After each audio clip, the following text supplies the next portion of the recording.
Hi friends, welcome to my channel. Andhra Pradesh మరియు తెలంగాణ రెండు తెలుగు రాష్ట్రాల వెదర్ అప్డేట్స్ తెలుసుకుందాం. ముఖ్యంగా ఏపీ మరియు తెలంగాణలో ఇవాళ రేపు ఏ జిల్లాల్లో వర్షాలు కురనున్నాయి, దానికి సంబంధించిన పూర్తి ఇన్ఫర్మేషన్ అయితే తెలుసుకుందాం.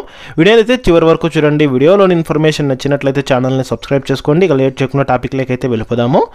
ఆంధ్రప్రదేశ్ మరియు తెలంగాణలో నైరుతి రుతుపవనాలు ఉపరితల ఆవర్తనం ప్రభావంతో మోస్తరు నుంచి భారీ వర్షాలు కురిసే అవకాశం ఉన్నట్లు వాతావరణ శాఖ అయితే తెలిపింది. కొన్ని చోట్ల తేలికపాటి నుంచి మోస్తరు వర్షాలు, అక్కడక్కడ భారీ వర్షాలు కురుస్తాయని అయితే తెలిపింది. ముఖ్యంగా ఈశాన్య బంగాళాఖాతంలో ఏర్పడిన ఉపరితల ఆవర్తనం కారణంగా ఈ రోజు నుంచి 3 రోజుల పాటు మోస్తరు నుంచి భారీ వర్షాలు కురిసే అవకాశం ఉన్నట్లు వాతావరణ శాఖ అధికారులు అయితే హెచ్చరికలు జారీ చేశారు.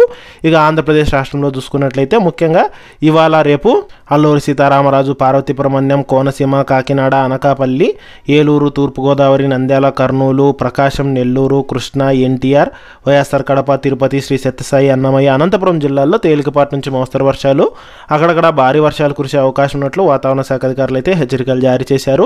ఇక తెలంగాణ రాష్ట్రంలో చూసుకున్నట్లయితే తెలంగాణలో కూడా ఇవాళ రేపు ఉరుములు, మెరుపులు, ఈదురుగాలులతో కూడిన వర్షాలు కురిసే అవకాశం ఉన్నట్లు వాతావరణ శాఖ అయితే ప్రకటించింది.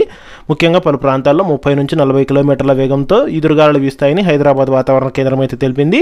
ఇక ఇవాళ రేపు ఆదిలాబాద్, కొమరంభీం, ఆసిఫాబాద్, నిర్మల్, మంచిర్యాల, యాదాద్రి, భువనగిరి, నిజామాబాద్, రంగారెడ్డి, హైదరాబాద్, మేడ్చల్, మల్కాజ్గిరి, సంగారెడ్డి, వికారాబాద్, మహబూబ్ నగర్, నగర్ కర్నూలు, నారాయణపేట, వనపర్తి, జోగులాంబ, గద్వాల్ జిల్లాల్లో వర్షాలు కురిసే అవకాశం ఉన్నట్లు ఈ మేరకు ఆయా జిల్లాలకైతే కనుక ఎల్లో అలర్ట్ జారీ చేసింది.